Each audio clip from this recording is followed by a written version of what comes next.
ada satu hal yang mungkin adik-adik sudah tahu, tetapi harus terus, kami ingatkan, eee, sebagai dosen ya adik-adik ya. Jadi untuk mata kuliah apapun, adik-adik mohon bisa memperhatikan materi itu dengan baik. Untuk apa?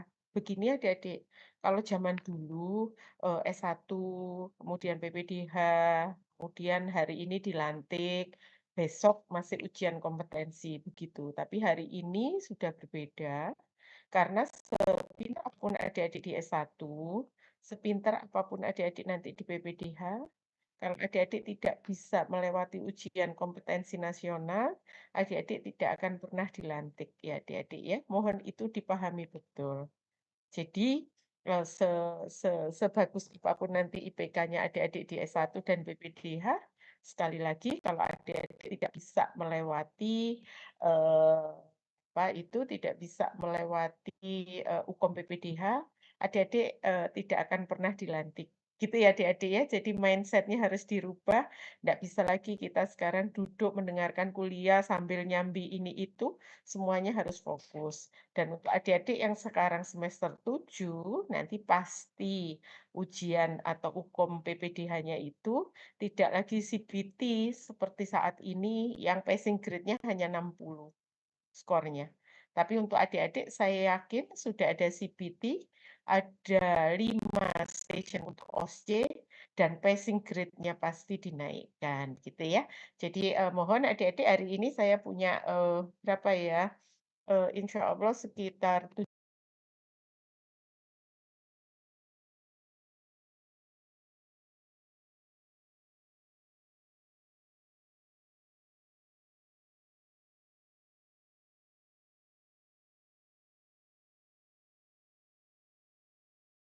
Permisi Prof, mic-nya mati. oh, baik. Tadi yang saya menjelaskan ke adik-adik soal OSCE dan CBT terdengar ya? Sampai OSCE terus mati dok. Oh, aduh mohon maaf, kayaknya kepencet-kepencet deh adik-adik. Baik adik-adik, jadi untuk, OSCE, itu mungkin kalau adik-adik udah kena gitu ya, dan nanti passing grade-nya pasti juga sudah naik menjadi mungkin 80 atau yang lainnya. Jadi kalau bisa diusahakan satu kali adik-adik mengambil UKOM, adik-adik selesai, karena kalau enggak, adik-adik akan jadi retaker. Retaker itu bisa dilakukan di mana saja, tetapi mungkin adik-adik secara psikis juga sudah tidak begitu bagus karena merasa teman-temanku bisa kok aku nggak bisa gitu adik-adik. Nah, sekarang saya mau janjian untuk mata dan telinga adik-adik. Jadi untuk mata ini, banyak adik-adik, kalau di luar itu 2 SKS. Bahkan ada yang 2 SKS itu 2 semester adik-adik. Nah, sementara adik-adik hanya diberikan dalam waktu 2 kali tatap muka, gitu. Jadi akan agak sedikit, cepat gitu adik-adik. Nah, saya janjian saja dengan adik-adik, nanti untuk mata saya memberikan 2 kali, tetapi untuk telinga adik-adik ada tugas baca, ada outline yang sudah saya berikan. Kalau ada yang tidak jelas, adik-adik boleh konsultasi atau ngobrol lah dengan saya soal topik telinga itu, dan nanti ada kisi-kisi bagian mana yang kemungkinan besar juga akan keluar di ujian, gitu ya adik-adik ya. Baik, kita coba mulai dulu adik-adik terkait dengan, terkait dengan mata dan telinga ini. Baik adik-adik, ini topik kita. Kita fokus di small animal ya adik-adik ya, karena nanti untuk yang, dari ini biasanya yang, hewan-hewan yang lain diberikan di komparatif oftalmologi ya adik-adik, kita pilih yang small animal saja. Baik adik-adik, kalau adik-adik, belajar mata, anatominya mesti paham ya, bagiannya kecil-kecil, batasannya harus jelas, iris itu mana, limbik itu mana, pupil itu mana, adik-adik harus paham betul bagian-bagian ini. Rasanya di anatomi juga sudah diberikan, begitu. Di fisiologi juga sudah diberikan. Nah, supaya paham, hari ini, kita coba untuk, belajar penyakit pada mata, bagian per bagian adik-adik, tetapi banyak dari problem mata itu yang penyelesaiannya adalah dengan prosedur operasi. Nanti juga saya sampaikan sedikit soal itu. Saya yakin di bedah khusus pasti ada lah, apa, ophthalmologic surgery atau bedah pada mata itu mungkin juga sudah ada gitu. Tapi ndak apa-apa, kita belajar, tidak perlu dibatasi hal-hal yang demikian, insya Allah nanti jauh lebih komprehensif gitu. Baik Adik-adik, yang pertama orbit dan globe. Orbit itu kalau Adik-adik lihat tengkorak, baik hewan maupun manusia, itu bagian cekungan mata itu namanya orbita Adik-adik. Kalau globe itu bola mata. Penyakitnya adik-adik perhatikan, ada penyakit atau abnormalitas yang jadi secara kongenital. Sebentar ya adik-adik ya, saya sepertinya kok ada seseorang yang berteriak-teriak. Sebentar, sebentar.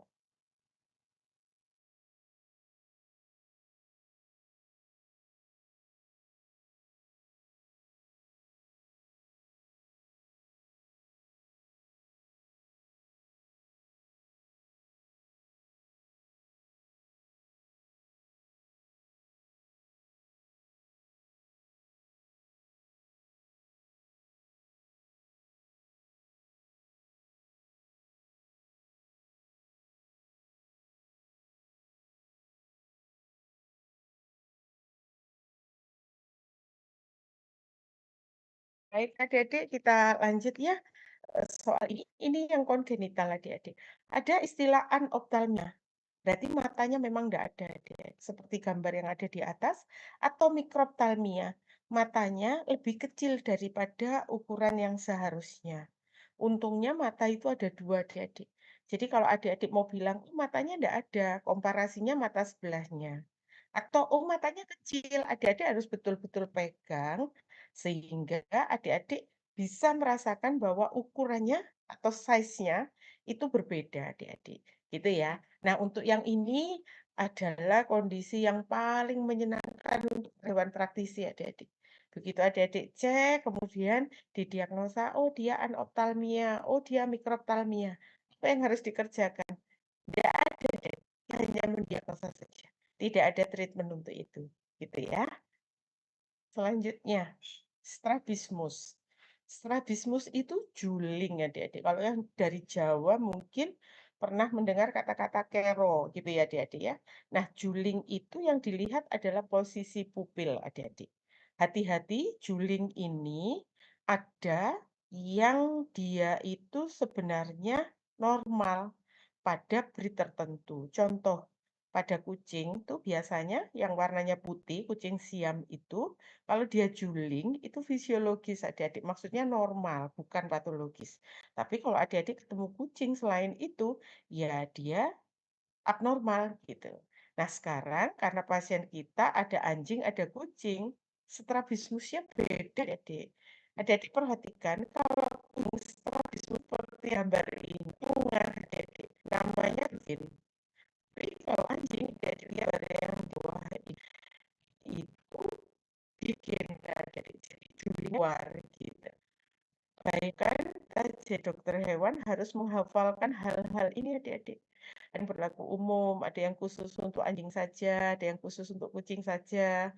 Belum lagi nanti breed anjing ada 150, ternyata satu breed dengan yang lain juga beda lagi yang harus dihafalkan. Jadi ya memang sulit pelajaran kita itu, tidak mungkin kita bisa semuanya gitu. Nah, adik-adik ini ada beberapa istilah terminologi, adik-adik bias Mikalmos katanya Cernoptalmos, matanya ukurannya tetap tapi dia tertarik ke dalam, adik-adik. Ya, jadi macam-macam istilah dan adik-adik harus membiasakan. Kalau eksoptalmos kayaknya dia keluar ya, gitu. Ya, dia lebih menonjol dari orbita. Kalau Ubermos itu yang bola matanya membesar, gitu. Bedakannya gimana? Itu tadi adik-adik. Kalau ada mata melotot, adik-adik harus pastikan sebenarnya dia ini ukurannya yang membesar atau ukurannya tetap, tapi dia posisinya lebih ke depan, gitu. Jadi harus teliti dan harus hati-hati supaya tidak salah diagnosa dan tidak salah penanganan. Gitu. Ini adik-adik perhatikan gambar ini. Ada macam-macam ya, ada ini kayaknya matanya empalmos deh karena dia seperti masuk ke dalam. Tapi ada juga yang kayaknya anjingnya marah lagi melotot. Nah, untuk yang seperti ini adik-adik lihat size dan positionnya. jangan sampai, salah diagnosa. Baik, adik-adik, berikutnya adalah orbital neoplasia. Adik-adik tahu kalau neoplasia pasti ya semacam tumor-tumor begitu loh. Adik-adik lihat gambar ini, adik-adik lihat bertitan, ada jolan. Kemudian di sini ada jendolan juga. Kemudian ini matanya sehat yang matanya lihat nonjol. Jadi, kalau namanya orbital neoplasia, berarti keganasan itu ada di orbitanya. Bukan di globnya ya adik-adik ya, jadi bukan di bola matanya, tapi di jaringan sekitarnya. Nah, gejalanya banyak sekali ya, seperti yang ada di gambar ini, ada mata yang terlihat seperti menonjol ke depan. Kemudian ada ini protrusion third eyelid ini sama dengan membrana niktitan gitu ya. Kemudian posisi bola mata mengalami deviasi, dia bisa jeplak ke kanan atau ke kiri, ke atas atau ke bawah tergantung dari tumor yang ada di belakang bola mata. Kalau di luar adik-adik, diagnosanya sudah pakai ultrasound, sudah pakai fine needle aspiration untuk dibiopsi segala macam, MRI dan CT scan itu sudah biasa. Kalau adik-adik pengen tahu, kita ada CT scan nggak? Ada adik-adik di Sunvet, di Bali, dan di Jakarta. Hanya 2 itu di seluruh Indonesia, tapi insya Allah nanti juga akan berkembang. Nah, adik-adik kalau ketemu yang begini ini, apa yang harus dilakukan? Kadang-kadang kita ada di posisi yang tidak bisa melakukan apa-apa, maksudnya diobati itu tidak bisa. Pilihannya hanya dibuang tuh bola matanya supaya misalnya tidak sakit, tidak metastase ke jaringan yang lain, dan seterusnya. Nah, adik-adik ada beberapa teknik untuk mengambil bola mata. Nanti akan saya jelaskan, gitu ya. Yang pertama adalah eksenteratio. Selama ini mungkin adik-adik kalau ada mata menonjol keluar ya, copot dari orbitanya, adik-adik mungkin menyebutnya proptosis. Kemudian teknik mengambil bola mata itu disebut dengan enucleatio bulbi. Sekarang sudah ada, tapi beda teknik melakukannya adik-adik. Untuk eksenteratio ini adik, seluruh isi orbit diambil. Berarti dikerok gitu orbitanya. Bola mata diambil, muskulus periorbital diambil gitu ya. Sampai di dalam orbita itu tidak ada jaringan apapun adik-adik. Ini biasanya dilakukan kalau ada kanker di atau tumor di orbita adik-adik. Apalagi beberapa jenis kanker pada bola mata itu atau pada orbita itu seringkali ganas, mudah sekali metastase. Oleh karena itu harus diambil semuanya. Jadi indikasinya adalah retrobulbar neoplasia ya adik-adik. Seluruh isi diambil ya gurunya adik-adik. Berarti matanya cekung dong, iya. Nanti setelah dikerok, diambil dalamnya orbita itu, kelopak mata atas dan bawah itu akan digunting pinggirnya, nanti dijahit. Jadi nanti matanya di akhir tuh matanya merem adik-adik. Tapi isinya enggak ada. Mungkin akan cekung karena isinya sudah diambil semuanya gitu ya. Contoh seperti ini adik-adik yang model-model kayak gini, ini penyebabnya paling banyak trauma. Kadang adik-adik pegang anjing puk itu ya, kemudian hanya mau potong kuku karena dia bergerak terus, adik-adik megangnya terlalu kuat, gitu, matanya keluar seperti itu adik-adik. Jadi kayak copot gitu, kayak mainan yang keluar bola mata itu ya adik-adik. Bahkan kalau untuk anjing-anjing yang hidungnya pesek adik-adik, ketika kita restrain berlebihan, tidak hanya matanya yang keluar, nyawanya ikut keluar adik-adik, mati gitu ya. Jadi harus hati-hati. Kemudian selanjutnya, adik-adik ini sama, ini bola mata yang sampai keluar dari orbita, kemudian sampai ke begini adik-adik ya. Ini yang disebut dengan proptosis. Nah, proptosis ini golden periodnya mungkin tidak terlalu lama, hanya 2-3 jam adik-adik. Kemudian adik-adik harus melihat apakah ada muskulus yang sobek. Dari 6 muskulus periorbital itu berapa yang sobek? Kalau lebih dari 2, biasanya mata itu harus diambil adik-adik gitu ya. Nah, adik-adik kalau misalnya masih memungkinkan, bola mata yang copot ini dikembalikan, namanya reposisi. Tapi kalau bola mata itu tidak bisa diselamatkan, salah satu tekniknya adalah diambil. Kemudian tekniknya katanya melepas begini, jaringan yang di dalam diambil, seringkali tidak adik-adik. Karena ini juga bukan neoplasia, jadi tidak perlu diambil, yang diambil hanya bola mata dan sedikit muskulus-muskulus yang ada di dalam, orbita, di periorbita, gitu ya adik-adik. Tekniknya nanti beda adik-adik, ya. Jadi, untuk yang seperti adik cek dulu, kalau bukan keganasan, bukan neoplasia, tekniknya ada 2, dikembalikan atau diambil, tapi tekniknya bukan eksentrasi yang tadi, tetapi enukleasio bulbi. Bedanya apa? Nanti kita lihat bedanya apa. Adik-adik, yang pertama kita kembali dulu anestesi adik-adik ya, anestesi umum, kemudian bola mata itu dikembalikan adik-adik. Caranya bagaimana? Ya ditekan adik-adik, dikembalikan lagi ke dalam orbitanya. Kalau misalnya ternyata dia bengkak, Prof, setelah keluar, kemudian dimasukkan lagi agak sedikit sulit, apa yang harus dilakukan? Adik-adik boleh menggunting bagian tepi mata yang di kantus lateral itu digunting, namanya temporitas ini ya, dulu ya ininya gambarnya supaya bisa membayangkan gitu adik-adik ya. Ini, tekniknya sebentar, nanti kita kembali lagi ke sini sebentar, saya carikan. Ini adik-adik, kalau bola mata itu tidak bisa diselamatkan, tidak bisa dikembalikan, tadi kan yang satu dikembalikan, kita kan begitu masuk, kemudian dilakukan, insisi pada tepi mata ini, sudut mata yang lateral, kemudian nanti dijahit supaya matanya Matanya itu tetap di dalam. Nah, teknik menjahit ini nanti juga ada adik-adik, gitu ya. Nah, teknik kalau misalnya direposisi nggak bisa, adik-adik hanya mengambil bola mata, conjunctiva dan eyelid. Jadi muskulusnya enggak, itu disebutnya enuklasi. Kalau tadi ngambil sekalian dengan muskulnya, namanya eksentrasio bulbi. Gitu ya adik-adik ya, jadi tekniknya berbeda.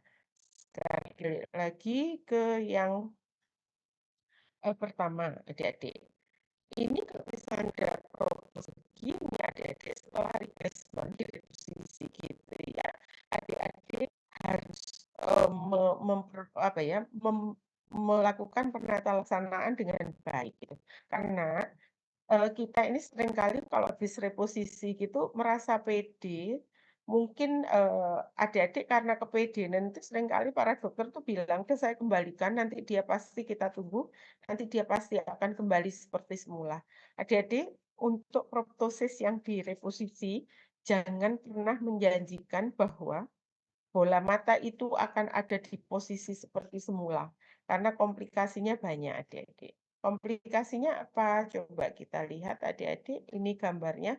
Misalnya ya sudah direposisi, ternyata maju gini, jiplak rel begini. Kalau pada kucing sering, loh kok matanya adik masuk ke dalam, namanya ptisis bulbi, mengecil.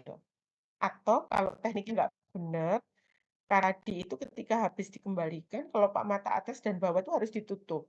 Kalau teknik menjahitnya keliru, benangnya itu mengiritasi bola mata, kemudian jadi lakukan spiralasi. Jadi harus dilakukan dengan hati-hati dan tidak pernah menjanjikan kepada klien bahwa nanti akan kembali seperti semula, normal seperti semula. Gitu ya adik-adik ya. Baik. Kemudian ini untuk, ptisis bulbi adik-adik, yang mata mengkerdilan itu kayak gini, matanya jauh lebih kecil dibandingkan sebelahnya. Hati-hati penangannya pada anjing dan kucing berbeda. Kalau pada anjing biarkan saja, tidak apa-apa. Tapi kalau pada kucing, adik-adik harus diambil. Adik-adik coba ingat-ingat lagi perkembangan atau patogenesa penyakit virus yang terjadi pada kucing, itu proliferasinya selalu di mata adik-adik. Adik-adik coba lihat, mau kucing tuh sakit apa saja, pasti belek, ya. Jadi kalau untuk kucing, harus diambil adik-adik bola matanya, dienukleasio bulbi. Tapi kalau pada anjing, biarkan saja, tidak apa-apa gitu ya, karena anjing memang bukan kucing dan kucing juga bukan anjing gitu ya, jadi berbeda. Nah, ini adik-adik, kalau misalnya ada radang pada kornea, oh kornea namanya keratitis. Kemudian dilihat, oh iya ini dilihat konjungtivanya juga meradang. namanya konjungtivitis. Kemudian adik-adik lihat putih-putihnya mata ini juga meradang gitu. Oh, itu disebut dengan skleritis gitu. Adik-adik harus tahu bahwa kalau ada kornea yang meradang kita ngomongnya keratitis. Kalau dengan konjungtivanya meradang juga namanya keratokonjungtivitis. Kalau 3 bagian mata yang meradang namanya panoptalmitis ya adik-adik. Jadi, adik-adik sekarang sudah paham gitu. Nah, sekarang kita lihat penyebabnya apa. Paling banyak adik-adik biasanya trauma disertai dengan infeksi, gitu ya. Nah, untuk yang begini adik-adik lihat, lihat gambar yang di bawah itu, kalau mata sudah begitu, kemudian blengek begitu, sudah banyak banyak apa ya, banyak nanahnya begini dan rusak pasti, maka kalau ada diffuse panophthalmitis, adik-adik harus melakukan enukleasio bulbi. Jadi yang diambil bola mata, konjungtiva, dan third eyelid atau membrana nigricans gitu ya adik-adik ya. Ini tadi sudah saya jelaskan. Nah, ada satu adik-adik teknik di luar sudah biasa dilakukan namanya evisceration. Apa itu gitu. Misalnya ya ada anjing tuh matanya rusak. Kemudian kita menyampaikan ke klien, Pak, Bu, ini sebaiknya dilepas aja, dibuang saja deh dengan teknik enukleasio atau eksentrasio. Kemudian klien tidak mau adik-adik, karena akhirnya dua teknik tadi itu matanya kelopak mata atas dan bawah pinggirannya itu harus digunting, kemudian disatukan, jadi nanti merem. Nggak mau dok, saya nggak mau anjing saya nanti merem, kasihan. Saya mau dia tetap terbuka matanya walaupun tidak fungsional. Nah, adik-adik ini tekniknya, eviscerasio ini. Jadi eviscerasio ini adik-adik bola mata ini diiris sedikit kayak orang operasi katarak zaman dulu, kemudian isinya dikeluarkan termasuk lensanya, kemudian diganti dengan prostesis, dijahit lagi. Jadi matanya terbuka tetap, secara estetik bagus adik-adik, secara fungsional nggak ada. Ini juga kalau di luar negeri jadi pilihan untuk klien adik-adik. Ya, ada 3 teknik untuk penanganan bola mata atau globe, yaitu exenteratio, evisceratio, dan nukleasio. Ada 3 dengan teknik yang berbeda-beda, adik-adik. Keperluannya juga beda-beda. Baik, sekarang eyelid ya adik-adik. Ini yang, adik-adik yang cewek deh yang suka dandan tuh pasti suka pakai eyeliner gitu ya.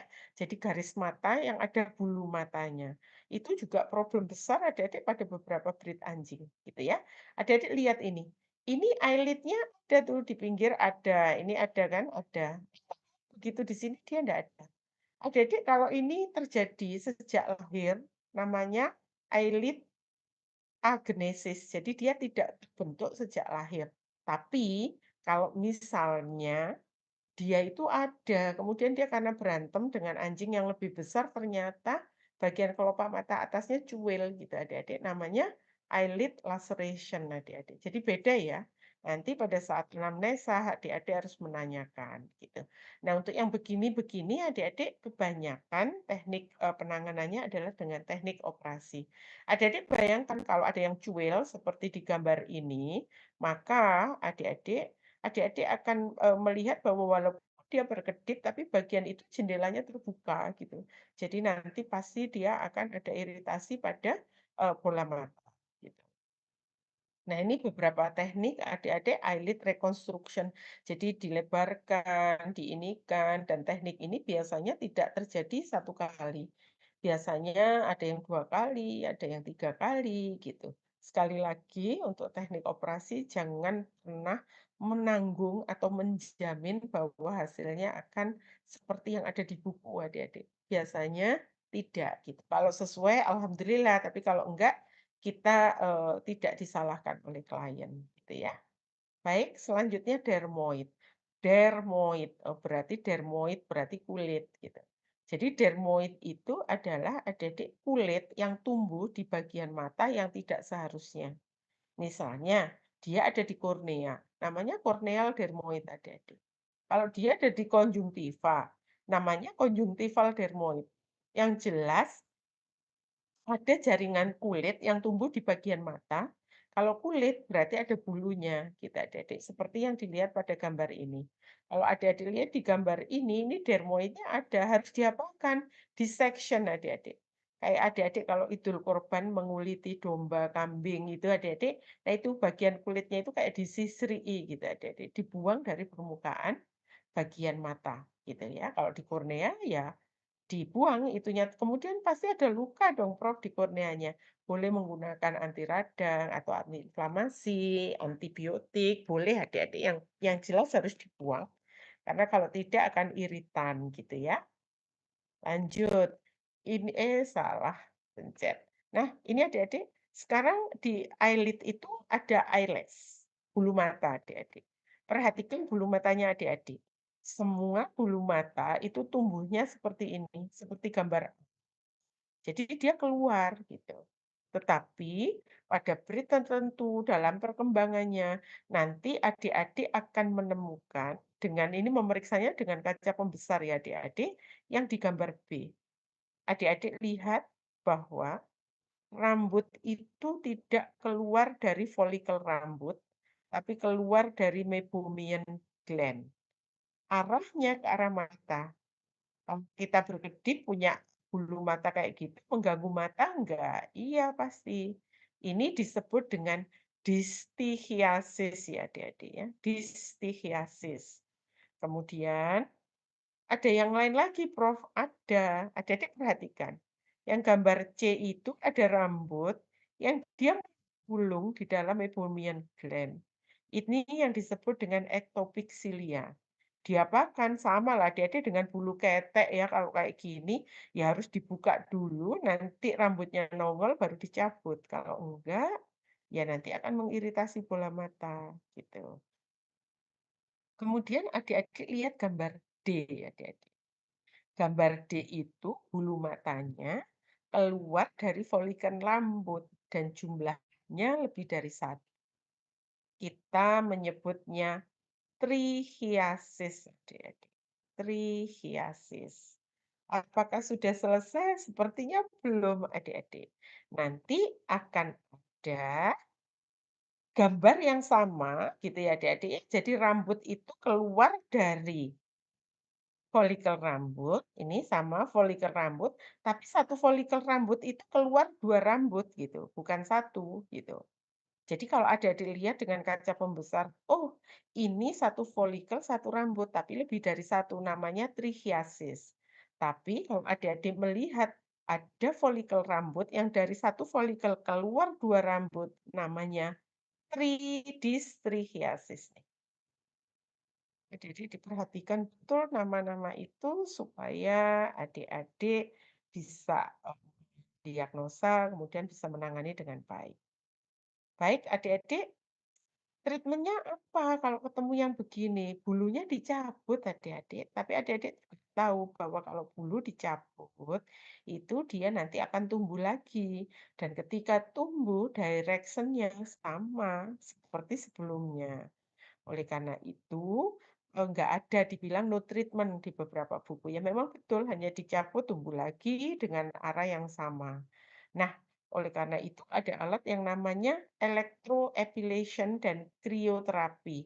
Dua-duanya sama adik-adik, epilation. Epilation itu ya dicabut tadi itu.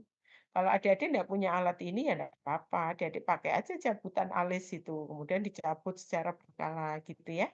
Nah, kalau adik-adik menggunakan electroepilation, artinya bagian folikel yang itu tadi, yang rambutnya bermasalah tadi, adik-adik kasih listrik ya adik-adik, jadi kayak diiris kayak listrik seperti ini. Jadi dengan panas tertentu, kemudian adik-adik cabut tuh bulu mata. Nah, kalau begini adik-adik, folikel rambutnya juga rusak. Nah, kalau menggunakan panas, pakai elektro, pakai listrik, itu sikatrik atau proses penyembuhan lukanya tidak bagus. Sehingga seringkali ini menimbulkan kayak film tuh kayak sequel, ada sequelnya gitu. Dia di penyembuhan lukanya itu jelek adik-adik. Tidak seperti jaringan sekitarnya. Oleh karena itu dipakailah teknik krioterapi.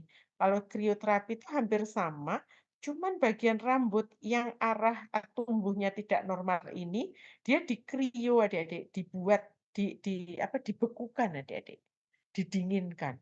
Kemudian setelah itu dia diekstraksi, tetap sama cuman yang elektro itu panas, kalau krio itu dingin. Ternyata kalau pakai yang krioterapi hasilnya jauh lebih bagus dibandingkan yang elektro, gitu ya. Kemudian adik-adik untuk yang ektopik tadi saya sudah bilang harus dibuka dulu jaringan yang bungkus, baru setelah itu rambutnya dikeluarkan adik-adik ya. Tuh. Kemudian setelah itu diobati. Jadi harus dengan teknik eksisi gitu tadi ya, dibuka dulu. Ini juga sama adik-adik, trichiasis ini. Nah, adik-adik ada anjing-anjing yang punya nasal fold. Nasal fold itu kita pakai gambar yang ilustrasi aja ya, gampang. Nih. Nah, ini. Nasal fold itu lipatan hidung ini adik-adik. Nah, lipatan ini kan kulit. Kemudian pada anjing-anjing yang pesek, nasal fold ini karena ada bulunya, ada kulit, ada bulunya. Bulunya itu yang mengiritasi bola mata adik-adik. Untuk yang seperti ini, adik-adik boleh remove itu nasal fold itu kayak gambar B ini, kemudian dijahit seperti gambar C. Adik-adik kalau saya jelaskan begini, oh itu ada nasal fold, kemudian digunting, dijahit, artinya ini prosedur bedah ya.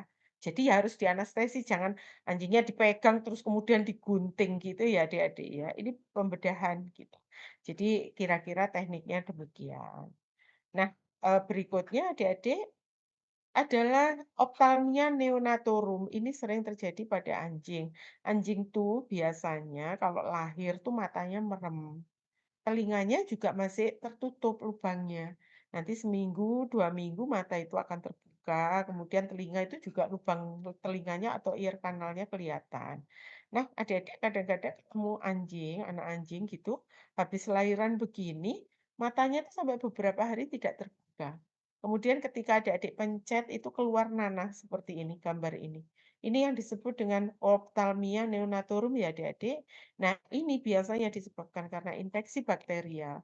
Pernah lihat nggak sih anak anjing yang baru lahir tuh suka dijilati induknya, kemudian induknya jilatin, apa, bekas, dia lahiran dan lain sebagainya. Nah, ini infeksinya bisa terjadi karena itu ya, adik-adik ya. Nah, kalau ketemu mata yang lengket seperti ini, adik-adik wajib kompres dulu dengan air hangat, kemudian adik-adik bersihkan.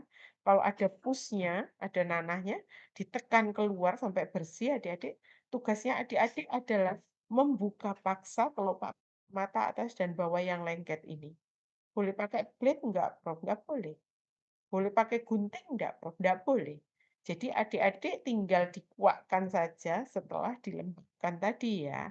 Kemudian lah kalau berdarah gimana, Prof? Enggak apa-apa. Nanti adik-adik boleh memberikan antiinflamasi atau biotika gitu ya.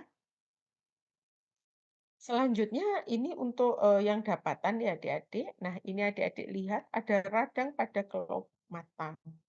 Kelopak mata itu palpebrae. Bagian dalam palpebrae itu namanya konjungtiva. Kemudian kalau ditanya, begini palpebranya semua kena, kayak pakai kacamata. Radang pada palpebrae itu disebut bleparitis, bukan palpebreitis ya adik-adik ya, gitu. Nah, adik-adik, kalau ketemu yang begini, seringkali problemnya bukan di mata justru.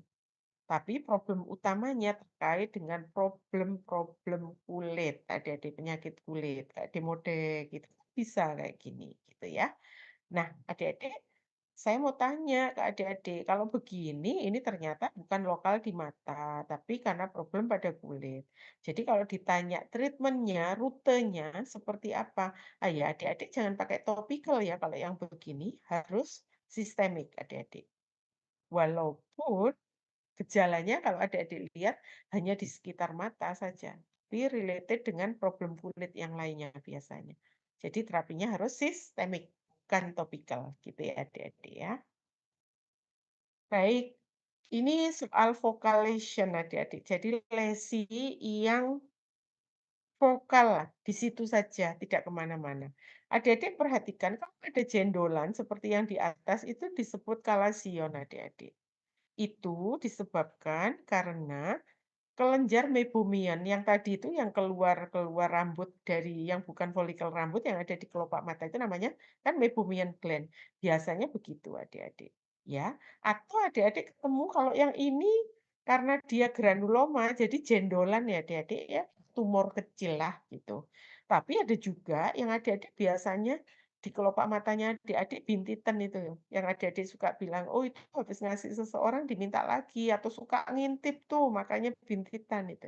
Nah kalau yang bintitan itu yang hordeolum adik-adik.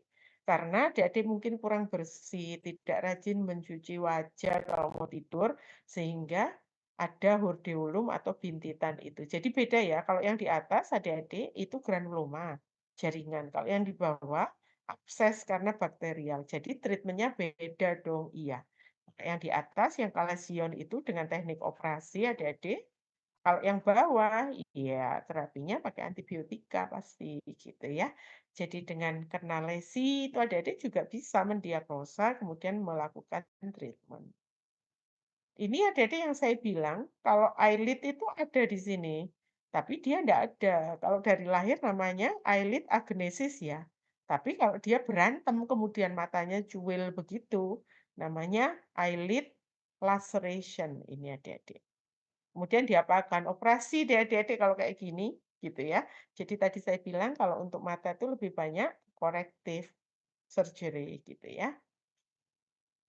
Jadi mau ada tumor, mau misalnya kelopak mata bawahnya itu sobek seperti ini, adik-adik diwajibkan untuk membuat pola irisan itu bentuknya huruf V ya adik-adik ya. Kemudian yang bagian dalam ini yang C ini konjungtivanya ini konjungtivanya ini dijahit dulu. Yang bagian dalam yang nempel ke bola mata. Setelah itu adik-adik menjahit muskulusnya. Perhatikan menjahit muskulus tidak dimulai dari bawah tapi dari atas. Ini namanya surgeon sutur adik-adik. Lihat ya angka 1 jadi masuk di sini di tengah, keluar di sini. Kemudian dari ini yang ketiga, baru yang keempat, kemudian dibuat simpul. Kenapa kita melakukannya dari yang paling atas? Ini adik-adik, supaya garis ini presisi ya adik-adik nih. Nih, kanan dan kiri itu pas pas betul tempatnya. Baru kita ngurusi yang di bawahnya, gitu ya. Kenapa harus demikian? Adik-adik, kalau kelopak mata adik-adik itu misalnya sikatrik atau penyembuhan lukanya dia nggak bagus, ada jendolan, agak sedikit miring, itu mengganggu adik-adik. Sama lah kayak adik-adik bintitan itu kan sangat terganggu gitu. Jadi fokusnya yang paling atas dulu ya adik-adik ya. Dengan surgeon sutur itu baru bawahnya adik-adik mau simple interrupted boleh lah gitu ya. Ini sama adik-adik ini ada tumor yang, namanya, ini ada kalasion di sini. Tapi adik-adik lihat ini kelopak mata bawahnya ini ada yang konjungtiva yang terekspos ya, gitu. Ini apa ya? Gitu. Ini yang normal adik-adik, kalau yang sebelah ini normal adik-adik ya, ini normal. Kemudian adik-adik lihat yang sini, ini ada bagian yang sebelah sini, ini yang dia menggulung ke dalam, namanya entropion adik-adik, ya. Namanya entropion, saya tunjukkan, adik-adik sebentar. Nah, ini yang normal adik-adik, ini normal, garis mata itu begini yang dikasih eyeliner itu. Tapi kalau adik-adik lihat yang ini eyelid-nya itu dia masuk ke dalam, namanya entropion, jadi gulung ke dalam gitu ya, itu namanya entropion. Nah kalau begini karena ada bulu-bulu, dia akan mengiritasi bola mata, ini bola matanya sampai rusak begini adik-adik. Atau adik-adik lihat anjing Shar-Pei yang bentuknya begini, matanya aja nggak kelihatan adik-adik. Nanti adik-adik cek untuk breed yang, kulitnya berlipat-lipat begini, biasanya entropion adik-adik. Nah, ini ada teknik operasinya adik-adik, kalau diobati aja nggak mungkin gitu. Jadi harus dioperasi. Adik-adik karena ada mata tadi, ada bagian mata palpebrae ini yang masuk ke dalam, kalau ini kan udah kelihatan ya, korneanya rusak, tapi ada beberapa yang nggak kelihatan, maka adik-adik wajib melakukan fluorescent test. Jadi nanti kalau ada warna hijau yang tertinggal, berarti korneanya sudah defect adik-adik, sudah cuil-cuil begitu. Nah, ini adik-adik juga lihat. Kemudian kalau sudah ketemu entropion, didiagnosa apa yang harus dilakukan. Ini tipe-tipe entropion ya adik-adik ya, nanti bisa dibaca sendiri. Nah, ini adik-adik, kalau ada, eee, anjing yang entropion. Jadi bagian kelopaknya ini melipat ke dalam, maka adik-adik harus membuat irisan di bawah kelopak itu, dimal dulu ya adik-adik ya, digambar dulu menggunakan spidol bedah. Kemudian bagian itu yang nanti adik-adik harus buat gitu. Itu sepertinya bulan sabit ya, Prof, ya? Kalau dibalik lengkungnya di atas, yang lurusnya di bawah boleh nggak, Prof? Ya nggak boleh adik-adik. Jadi harus begini, kemudian adik-adik jahit satu persatu dengan teknik simple interrupted begini, karena bawahnya itu bentuknya ini apa, kurva adik-adik, jadi nanti yang bagian atas itu akan tertarik ke bawah, sehingga kelopak mata yang terlipat ke dalam itu, yang tadi terlipat ke dalam itu, dia akan keluar begini adik-adik, karena ketarik bagian bawah yang adik-adik buat irisan itu. Bisa dipahami ya adik-adik ya? Halo? Coba adik-adik, Bisa, Prof. ini, Pak, bisa ya? Iya, bisa, Prof. Baik. Nah, ini adik-adik teknik ini namanya hot Celsus ya. Hot Celsus teknik untuk entropion. Kemudian ada juga yang wedge resection adik-adik atau wedge, full thickness V resection gitu ya. Nah, ini adik-adik bagian yang entropion itu bagian yang diiris. Irisan selalu bentuknya V adik-adik ya, yang di B ini. Kemudian adik-adik potong, kemudian adik-adik jahit. Ini yang saya bilang tidak selalu sekali beres, seringkali beberapa kali ya adik-adik. Nah ini kalau bentuk matanya ini, eyelid-nya bentuknya begini, ya pasti tidak bisa satu kali dilakukan adik-adik. Jadi ada dua teknik ya, Celsus dengan, full thickness resection atau wedge, resection ini. Kemudian ada satu adik-adik untuk papis, untuk anak anjing yang mungkin adik-adik tidak mungkin memberikan anestesi umum. Ini menggunakan anestesi lokal adik-adik, kemudian adik-adik membuat jahitan seperti ini. Nih, tusukan jarumnya itu 2 kali, satu, 2, baru diikat, agak ditarik kalau bisa simpulnya di bawah ya adik-adik ya, simpulnya di bawah sini. Supaya bagian yang masuk ini, nanti dia dengan perkembangan usianya papis itu, dia akan ketarik keluar. Ini namanya lead taking for papis tekniknya. Ada 3 ya adik-adik ya. Baik, kita lanjutkan untuk yang ektropion. Adik-adik lihat, ini anjing ini mengalami ektropion. Apa itu? Kelopak matanya terkulai keluar sehingga konjungtivanya terekspos. Nah, ini kalau dia berkedip, dia tidak akan pernah bisa ketemu kelopak mata atas dan bawah. Jadi matanya akan rusak juga gitu. Nah, untuk yang seperti ini tekniknya berbeda adik-adik dengan yang entropion. Nah, ini contoh. Jadi kalau ketemu yang begini, di bawah bagian yang ektropion dibuat. Sekali lagi, irisannya bentuknya V ya adik-adik ya. Tekniknya disebut V to Y teknik. V-nya itu irisannya, jahitnya adik-adik harus membuat huruf Y. Dimulai dari mana? Adik-adik dari bawah ya adik-adik ya, dari bawah ke atas, baru kanan kiri. Karena kalau adik-adik kanan kiri dulu, takutnya huruf Y-nya miring, nggak pas gitu. Semoga bisa dipahami dengan baik. Lanjut ya adik-adik, untuk yang ini, eh, Lagophthalmos itu adik-adik bayangkan kalau bola mata itu segede ini contoh kasusnya glaukoma ya adik-adik, nanti topik terakhir di pertemuan kedua. Adik-adik bayangkan kalau mata yang kecil ini, ya dia berkedip bisa aja, tapi kalau ini dia nggak akan bisa berkedip adik-adik, gitu. Jadi kalau Lagophthalmos ini, mata itu pasti rusak. Apapun penyebabnya gitu. Tapi kalau ini disebabkan karena glaukoma, kalau adik-adik berpikir, "Oh, nggak apa-apa, mata yang kiri rusak, yang kanan masih bagus." Jangan salah ya adik-adik, karena terkait dengan intraocular pressure gitu.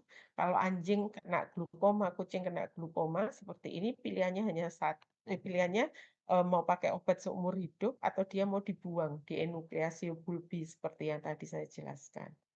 Wis gak apa-apa wis dienukleasio bulbi saja, yang satu kan masih sehat matanya.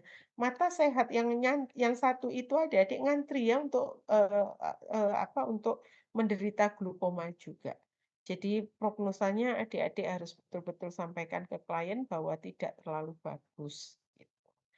Nah ini terapinya apa? Tergantung adik-adik tergantung penyebabnya. Contoh ya, adik-adik pernah lihat, mohon maaf ya, orang yang kena stroke adik-adik, stroke cerebral. Kemudian kan ada yang wajahnya asimetris ya, perot ya. Nah, itu karena nervus facialis-nya kena. Kalau dia kena nervus facialis-nya, dia tidak bisa berkedip adik-adik. Jadi matanya tuh satu kayak melotot, merah, itu kok walaupun dikasih air mata buatan juga lama-lama rusak adik-adik karena kering, gitu, ya. Jadi penyebabnya banyak, tergantung penyebabnya untuk penanganannya. Ini kucing kalau ini adik-adik. Adik-adik perhatikan mata kucing ini, kok matanya kayak ada dagingnya ya, gitu. Ini terjadi pada kucing adik-adik yang induknya terinfeksi herpes virus, gitu ya. Nah, ketika ini herpes virus, anaknya yang di dalam uterus itu ketularan, ceritanya begitu. Nah, adik-adik kan tahu kalau kucing tuh kalau lahir matanya merem kan. Nah, ketika merem, adik-adik merem aja deh sekarang.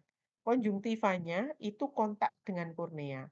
Nah, karena virus itu merusak kornea dan konjungtiva, adik-adik, ketika anak kucing itu merem, dia kornea dan konjungtivanya lengket.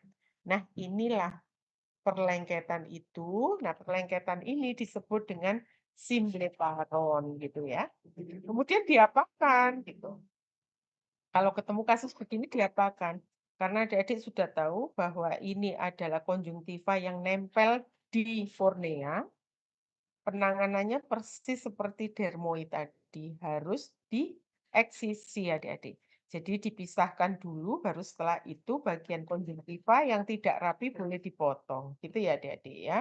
Jadi kayak gitu. Nah, kemudian selanjutnya ini sama adik-adik, ada eyelid ini ya, garis mata tapi ada neoplasianya. Diapakan ini biasanya sejinak. Kemudian diapakan sama adik-adik dilakukan resection. Caranya bentuknya V juga. Nanti dijahit kembali seperti yang saya sampaikan sebelumnya. Gitu. Lanjut ya. Ini tidak, ini tidak, ini tidak. Baik, sekarang konjungtiva adik-adik. Konjungtiva. Nah, adik-adik konjungtiva itu, ini ke konjungtiva itu yang bagian ini adik-adik. Nih, bagian dalamnya, kalau yang ini kan namanya kelopak mata atas. Nah, yang luar ini yang disebut dengan palpebrae, itu yang ada bulunya. Kalau yang bagian dalam itu namanya konjungtiva. Adik-adik perhatikan, konjungtiva ini ada yang nempel ke bola mata, ada yang enggak. Atas dan bawah juga beda. Kalau yang atas ini konjungtiva langsung nempel dengan bola mata ya adik-adik ya. Tetapi kalau untuk yang bawah, di antara konjungtiva dengan bola mata itu ada ini, ada nomor 3 dan 4. Nah, 3 dan 4 ini yang disebut dengan third eyelid atau membrana nictita. Nanti saya akan coba jelaskan lebih lebih lebih detail gitu ya adik-adik. Nah, ini adik-adik perhatikan, kalau adik-adik lihat wajahnya anjing, kucing tuh begini ya. Jadi begini adik-adik, konjungtivanya rapi, tidak kelihatan, yang kelihatan adalah garis mata, gini ya. Kemudian kalau adik-adik lihat di gambar yang ini, yang bawah sebelah kiri adik-adik itu, kok itu ada merah-merah ya di pojokan? Itu adalah konjungtiva ya adik-adik ya, konjungtiva. Kemudian untuk konjungtiva ini kalau kelihatan berarti ada problem ya adik-adik. Atau adik-adik, tidak melihat konjungtiva seperti gambar yang di sebelah kanan, tapi di bagian putih-putihnya mata itu ada pembuluh darah besar-besar begini.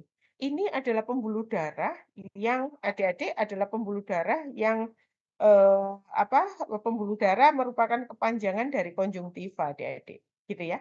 Jadi kalau mau sehat itu gambar yang atas, atau adik-adik melihat konjungtivanya tidak benar seperti gambar yang sebelah kiri, atau dia rapi seperti gambar atas, tapi putih-putih matanya ini ada pembuluh darah yang besar-besar. Itu juga problem konjungtiva, gitu. Baik, adik-adik, ini sama adik-adik, ini kucing yang dari keliling dari satu dokter ke dokter yang lain, kebetulan kita dokter yang ke-6 adik-adik. Makin ke-6 tuh sebenarnya tugas kita makin berat dan harapan dari klien itu lebih besar. Di sini udah dokter terakhir, wis ini pasti harus sembuh gitu. ekspektasinya begitu. Ini matanya kayak, apa ya, dia kayak bleparusspasmus gitu adik-adik, dia agak memicing begitu. Nah, ternyata adik-adik setelah dicek di bagian konjungtivanya, ini yang bawah ini yang diperbesar, ini ada dermoid, ada kulit yang tumbuh di sana. Tapi adik-adik lihat bola korneanya sudah rusak karena sudah terlalu lama dan pindah-pindah dokter ya adik-adik ya. Nah, ini kalau ketemu begini dermoidnya harus diambil adik-adik dengan cara dioperasi atau diesisi. Kemudian sama dengan itu adik-adik kalau adik-adik lihat ini pada kucing nih sering nih. Yang di atas itu konjungtivitis, penyebab virusnya ada 2, herpes dan kalisi biasanya paling top, gitu. Tapi bedanya kalau kalisi depannya C ya adik-adik ya, berarti hanya konjungtivitis saja. Tapi kalau untuk yang herpes adik-adik, selain konjungtivitis dia juga ada keratitis. Sehingga logikanya adik-adik, kalau pada kalisi itu ada konjungtivitis ya begini aja, korneanya sehat. Kemudian kalau kalisivirus itu ada lesi-lesi di mulut gitu ya, ada stomatitis. Tapi kalau herpes adik-adik, itu konjungtivanya meradang, konjungtivitis, korneanya meradang, keratitis adik-adik. Nah ini yang bawah ini simbleparon yang tadi itu terjadi karena konjungtiva radang, kemudian korneanya radang, kemudian anak kucingnya merem, akhirnya lengket ini adik-adik. Ya. Kemudian yang selanjutnya adalah sama adik-adik ini klamidia dan mikoplasma itu juga sama, gitu ya. Jadi adik-adik untuk, infeksi karena klamidia dan mikoplasma ada bedanya. Kalau mikoplasma itu satu mata saja adik-adik yang kena, jarang bilateral. Tapi kalau untuk klamidia itu biasanya 2 mata yang kena, gitu ya. Kalau obatnya sama lah adik-adik. Kalau untuk mikoplasma ada Tera dan Chloramphenicol, obat minumnya pakai doxycycline dua-duanya. Supaya adik-adik nanti, misalnya pas datang ke adik-adik itu diagnosanya mikoplasma karena hanya satu. Tapi dalam perkembangan penyakitnya ternyata matanya jadi dua, diagnosanya jadi klamidia ya adik-adik ya. Karena kalau mikoplasma satu tetap satu, kalau klamidia awalnya satu berubah jadi dua gitu. Nah, supaya obatnya ndak ganti-ganti, saran saja adik-adik pakai Teramisin untuk salepnya, kemudian obat minumnya pakai doxycycline. Supaya kalau mikoplasma di awal kemudian ternyata berubah jadi klamidia karena perkembangan penyakitnya, obatnya ndak usah ganti gitu loh adik-adik. Ya, lanjut ya.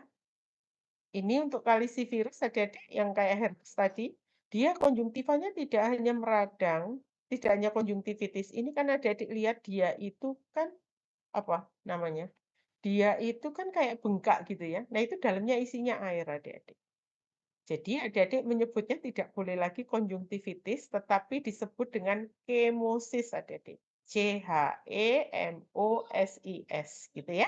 Nah, hati-hati adik-adik untuk kalisivirus ini, adik-adik harus sangat hati-hati karena kalau untuk anjing, biasanya kalau beli obat yang poten di apotek itu dikasih yang isinya Polymyxin B, ada neomycin dan lain sebagainya. Untuk kucing hindari penggunaan neomycin adik-adik ya, karena sangat iritan gitu ya. Jadi nanti kalau pasiennya ini itu adik-adik harus aware ya, oh nek kucing pakai obat apa, anjing pakai obat apa gitu. Ini tidak adik-adik. Nah, ini injury adik-adik. Mata itu bisa mengalami, trauma, biasanya bagian sekitar mata itu akan merah seperti ini, atau konjungtivanya merah seperti ini. Atau adik-adik melihat bahwa di dalam pupil itu dia warnanya merah karena ada endapan darah di dalamnya, gitu ya. Kemudian kalau ini neoplasia karena letaknya di konjungtiva namanya konjungtival neoplasia. Sebenarnya, apa ya, adik-adik, ini tidak umum terjadi, jarang terjadi, gitu ya. Saya hampir 30 tahun berpraktik juga rasanya tidak pernah dapat yang konjungtival neoplasia, gitu. Nah, sekarang membran niktitan ya, adik-adik ya, saya mau menjelaskan ke adik-adik. Slide-nya tinggal 9 slide lagi, adik-adik, semoga masih semangat, gitu. Nah, kalau third eyelid tadi gambarnya itu adalah gambar yang ada di Tadi yang ada apa, ada gambar mata, kemudian ada selaput keluar dari tengah mata. Kalau adik-adik, praktek OH dan lain sebagainya, pasti melihat membrana niktitan itu keluar dari, terutama mata kucing ya adik-adik ya. Nah, membrana niktitan itu letaknya di dalam adik-adik, kemudian bentuknya begini. Jadi ada kartilago yang B ini, kemudian ini glandulanya. Gland of, palpebranya ya adik-adik ini.